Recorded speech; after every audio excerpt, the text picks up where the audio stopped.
the IQOS smokeless tobacco product. Credit SimonDesPhilip Morris International. Smoking, it's bad for you. Take the smoke out of smoking, though, and you might be onto something. That, at least, is the thought process behind newly emerging smokeless forms of nicotine, the most prominent right now being e-cigarettes. A vape pen just doesn't deliver the same sweet rush of nicotine and the satisfying throat hit smokers crave, though, leaving tobacco companies searching for a better option.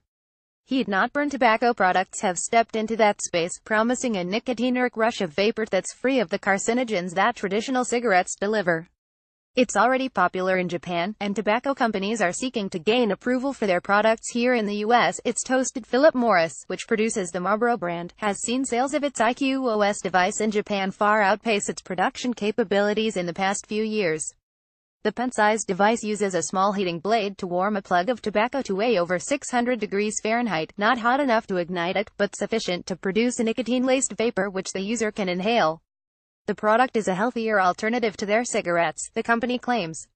A new study from public health researcher John Ayers in the journal PLOS One suggests that the market for heat-not-burn tobacco products could soon ignite in the US and highlights the lack of research into the effects these products could have on our bodies. Just 26 studies reference heat-not-burn products, according to the press release.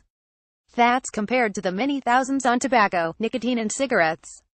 Though the products are held to be less dangerous than cigarettes because they do not involve smoke, there's not a lot of research to back that up. The few studies of the device thus far agree, but with a caveat: heating and inhaling tobacco in this manner still produces harmful chemicals.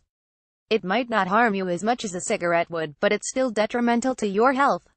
Philip Morris has been strongly critical of such research, going so far as to send letters to the heads of universities whose researchers published a study this year examining heat-not-burn products, reports The Washington Post. Those researchers refused to even talk to the paper.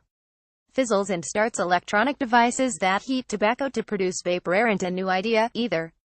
Similar products have been around since the 1980s, although consumers then weren't as excited, and the technology never took hold. Philip Morris developed a device called the Accord utilizing the same basic concept in the 90s, and rival R.J. Reynolds attempted something similar with the Eclipse. Preliminary studies at the time found much the same thing as research today: it might be a bit better for you, but it's not safe. Philip Morris points to its own research into the matter, carried out at its glittering new facility in Switzerland, showing the relative merits of devices like the IQOS and highlighting the lowered levels of chemicals. The study that attracted their ire last year, from Swiss researchers, showed higher levels of most dangerous chemicals than the company reported in its own work, though. Controversy notwithstanding, the IQOS seems poised to appeal to a market of younger customers wary of cigarettes but open to alternative forms of nicotine consumption. A 2016 report by the Department of Health and Human Services found that vaping had surpassed cigarette use among younger users, and those totals will likely rise. Heat-not-burn products, with their slick packaging and nominally healthier technology, could find a solid foothold here as well. Ayers' report doesn't necessarily recommend banning or even heavily restricting the devices. It's instead a warning to researchers that the data is lagging behind the cultural zeitgeist. Tobacco companies have a well-established history of lying to consumers and promising healthier alternatives, for example, light cigarettes, and the same could happen here. With indications that these devices are still harmful, though not as much as cigarettes, consumers are at risk of being deceived by marketing campaigns that take advantage of a lack of context and murky research to push an unsafe product. There's also a debate to be had about whether promoting a product that's a little safer versus pursuing complete eradication is best. There's no definitive answer for that question when it comes to smoking yet, in part because we don't even have the data to begin looking at it clearly.